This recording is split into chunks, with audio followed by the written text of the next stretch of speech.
Alright guys, I've been holding on to this for way too long, but finally here it is, the last vlog in my KL series. In this vlog, I'm taking you from KL Central to Genting Premium Outlets, spilling my honest thoughts about the outlets and revealing a food court gem I almost kept to myself. It's home to KL's award-winning heritage food village. So watch until the end guys, you won't want to miss this.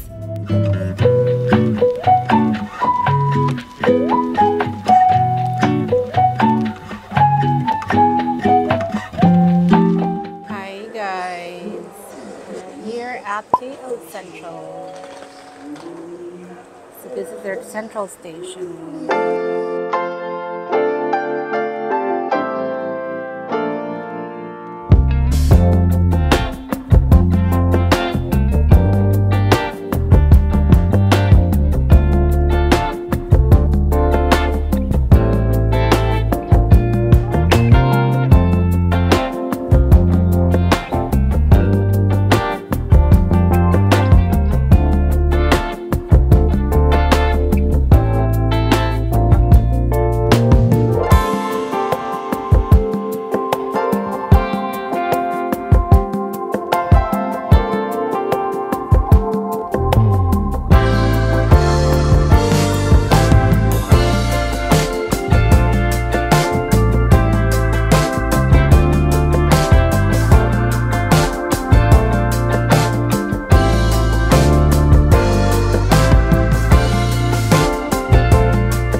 So yun guys, dito tayo sa escalator, pababa na tayo sa lower ground, doon yung mga bus going to Genting Highlands.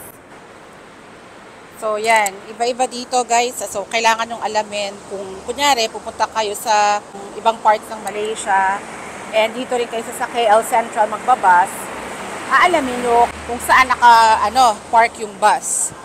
In our case, pupunta kami sa Genting Highlands.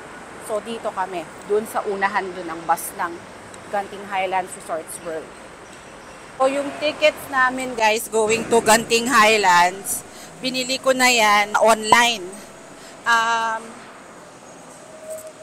Better if bumili kayo online kasi nauubusan ng seats.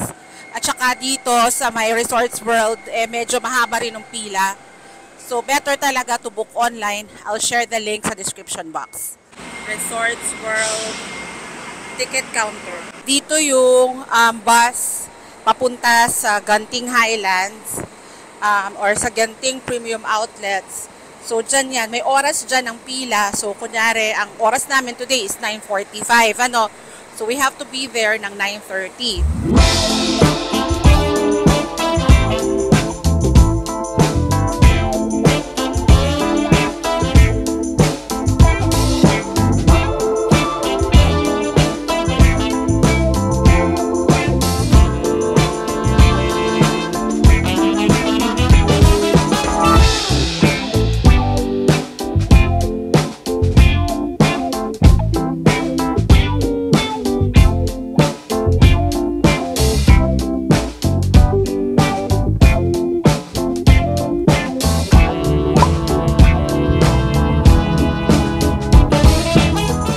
Guys, dito na kami sa Ganting Premium Outlet. So yan, lalakad muna tayo dun sa loob sa gitna.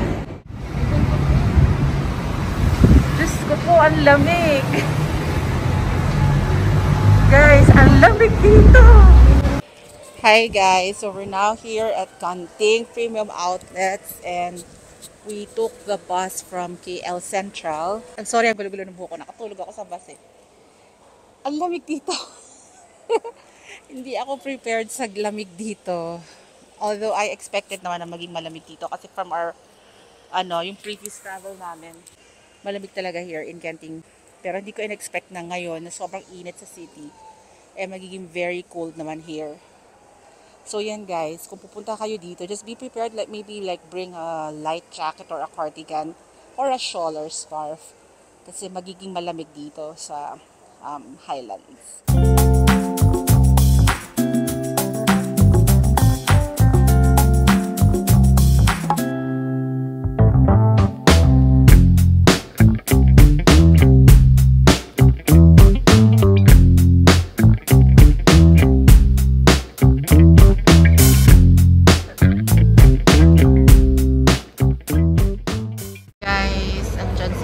Sa loob. Doon siya sa Universal Traveler Outlet. Bitingin siya ng mga luggage. Tsaka parang mga jacket na pang winter. Parang may planong umalisan. Meron daw tinanong ko kung may Samsonite. Meron daw own shop ang Samsonite. Doon tayo sa Samsonite mismo na shop. So, tapos na akong bumili ng dalawang items lang naman to sa Ralph. Tapos na ako, punta ako ng Ferragamo, tumitingin ako ng belt.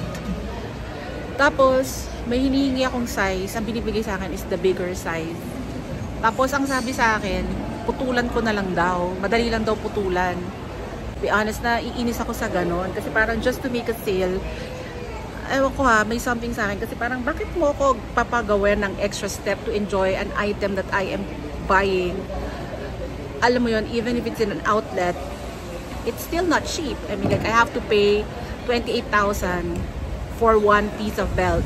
That's fine. Kung pagdating ko sa Pilipinas, masusuot ko na. Pero kung hindi ko siya masusuot at may extra step akong gagawin, it's not worth paying 28,000 for. So, nabuisit ako kasi parang ini-insist niya, no. Kukuha na siya ng gunting, papakita niya na gugupitin, na gano'n. Ko, no. Baka gano'n nga talaga yung ginagawa, but I don't like it. Doesn't, sound right with me. So yun, at saka nag-ikot-ikot ako dito. Parang wala naman akong makitang maganda. Yung prices dito are not even cheap. Like etong dalawang shorts na to from Polo. Nagpunta kasi akong Bangkok eh. So sa Bangkok, ang laki-laki ng discount. Like yung Polo shirt that I got is about 2,400 ang isa. Dito, it's about 5,000. Yung Lacoste, lalo na yung Lacoste na binili ko sa Central World, and you can find that in one of my vlogs. Sobrang mura ko lang nabili yung sa Lacoste. And here, it's 7,000 plus. Yung dito, discounted na, yung polo shirts na to, discounted na to, I paid 12,600 for two. So, that's about, ang mahal siya dito. Nagkataon lang talagang bumili ako sa pang dinayo ko na, alangan namang umuwi ako walang binili. But I found the variety, it's lackluster compared to what Siam Premium Outlets in Bangkok would have. For me, talaga the best outlets that I have visited, that would be Bangkok. Close one would be Korea, Yeoju Premium Outlets. We arrived here around 10:45 and we're leaving already. I don't have anything else to look for here. And I think I've seen enough doon sa mga brands that I'm planning to purchase from, but I'm not really in the mood to buy at this moment.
Exit B.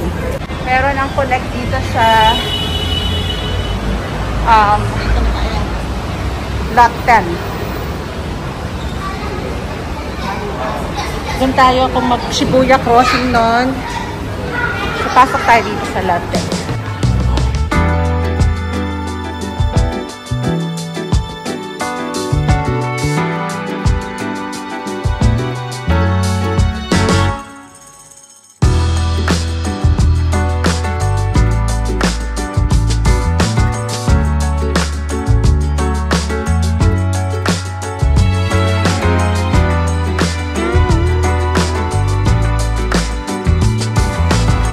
Mother, cute yung mga ganito.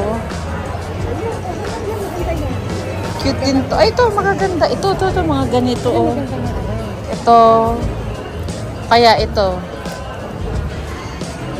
Yeah, cute.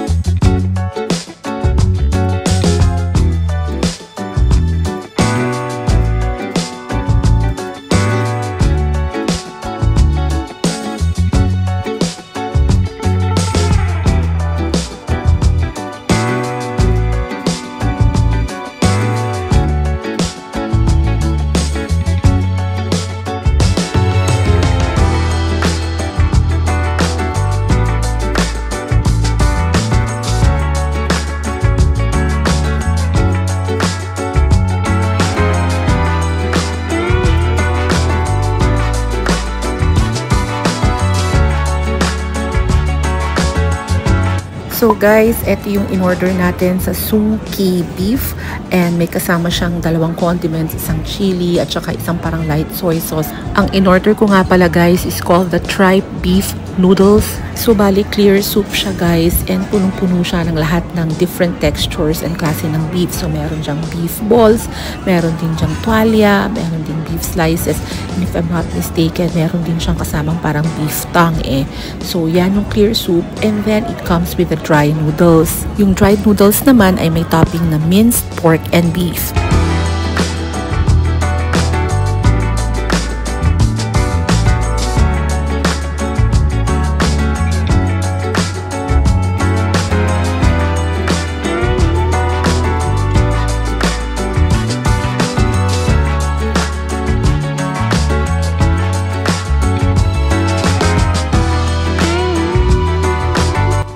Kakalakad ko guys ay nakita ko itong branch ng isang 113-year-old pastry shop here in Lot 10 and they're selling wedding biscuits. Yung wedding biscuits are actually gifts given by the bride and the groom to their family and friends as a gesture of appreciation and invitation na rin nila to celebrate and attend their wedding. The name of the bakery is Fong Wong Wedding Biscuits and I got the pineapple-filled tarts. Mas masarap ito guys kaysa dun sa mga pineapple tarts na pinapasalubong from Taiwan. Kaya when you're in KL, you should find this and this is a must-buy. On our way back to Ansa Hotel ay tumigil muna kami dito sa Istanbul Bites to buy some Turkish baked potatoes. Guys, every night namin nakikita to and hindi pa namin na-try kaya eto na, this is our chance. As I said, dito lang siya sa baba ng Ansa Hotel right in front of Toast Maker kung saan tayo nag-breakfast nung isang araw. And while waiting for our Turkish baked potato, bumili muna ako ng iced Thai milk tea kasi feeling ko bagay itong milk tea doon sa baked potatoes.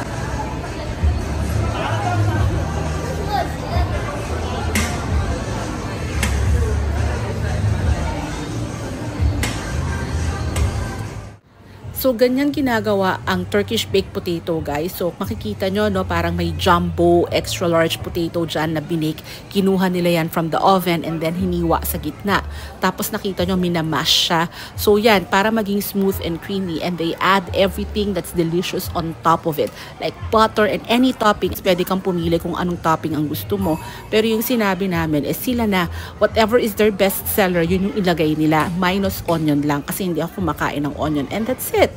Sobrang sarap nan guys. This is another must try when you're in KL. It's also January days approved.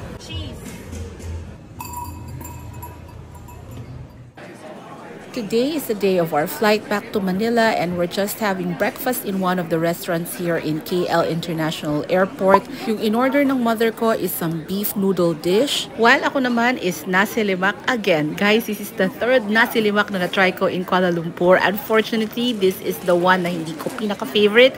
But still, nasi lemak pa rin ito. So, enjoy ako sa aking breakfast. And I will be ending the vlog here, guys. I just want to say thank you for staying with me kahit hindi very regular ang aking upload due to work commitments. I am slowly getting back the rhythm and hopefully sunod-sunod na ulit ang ating mga uploads.